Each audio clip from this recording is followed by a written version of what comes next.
मैं विवेक गर्ग आरडब्ल्यू अध्यक्ष Nehru Nagar F block से।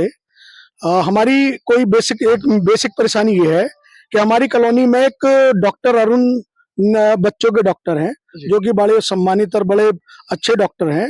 उन्होंने कॉलोनी में आतंक उठाया हुआ है, एक एक करके मकान खरीद रहे हैं, उसमें कॉमर्शियल गतिविधियां चल रही हैं। जबकि 3 नंबर जो उनकी कोठी है फिलहाल में, वहां पर बहुत जाम रहता है। पिछले काफी सालों से पूरी कॉलोनी त्रस्त है उनके इस जाम से, परंतु उनके सम्मान में सब चुप है। अभी उन्होंने उसके पीछे गेट एक मकान नंबर 17 सेकंड ऑफ 17 खरीद लिया। उसके अंदर उन्होंने जो है उसको हॉस्पिटल बनाने की पूरी प्रतिक्रिया शुरू कर दी।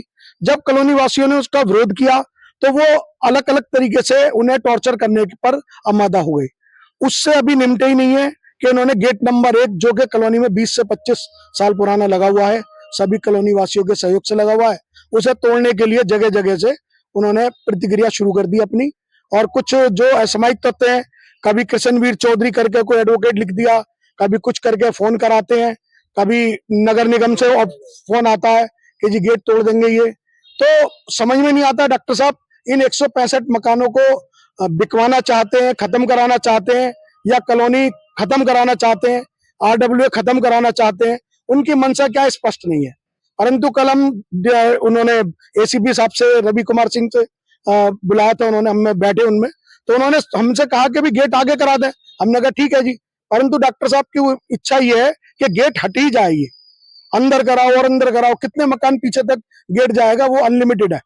तो उनका तो मकसद ये है किसी भी तरह गेट टूटे, आरडब्ल्यू खत्म हो जाए, यहाँ पर नर्सिंग होम बने, सारी बिल्डिंगें कॉमर्शियल हो जाए, और जो आम आदमी यहाँ रह रहा है वो यहाँ से अपने मकान बेच बेच के चला जाए। लेकिन कॉलोनी वासी उसका पूर्ण विरोध करते हैं और हम इस बात के लिए आमादा है, या तो डॉक्टर साहब 165 मकान खरीद लें, इनको अपने उसमें सारा हॉस्पिटल बनाए, पार्किंग बनाए, जैसा वो अपने आगे नर्सिंग होम के आगे जाम लगाते हैं। अन्यथा जो है हम इसमें हर तरीके की लड़ाई लड़ने के लिए तैयार हैं, चाहे हमें अपने मकान बेचने पड़े, चाहे हमें धरने देने पड़े, चाहे हमें आत्मदाह करना पड़े। हम अब जीने मरने का मुद्दा है, हम इस पर पूरी तरीके से डॉक्टर साहब के विरोध में खड़े हुए हैं। अब आगे का आपकी कार्रवाई क्या होगी?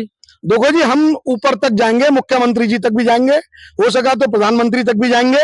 165 घरों में 10,000 से ऊपर व्यक्ति रहते हैं, इन सबके सुरक्षा का और जीने मरने का सवाल है। केवल एक डॉक्टर की डॉक्टरी चलाने के लिए हम 165 मकानों की बलि नहीं दे सकते। हम तो ये कहेंगे कि हम इसमें पूरे उच्च स्तरीय लड़ाई लड़ेंगे। अगर हम जिंदा रहेंगे तो हम यहाँ हॉस्पिटल नहीं बनने देंगे, ये हमारा दृढ़ निश्चय है। चाहे मैं डीएम साहब तक, हमारी डीएम साहब सुने, नहीं सुनेंगे तो और अधिकारी सुनेंगे, हमें तो अंत तक की लड़ाई लड़नी है।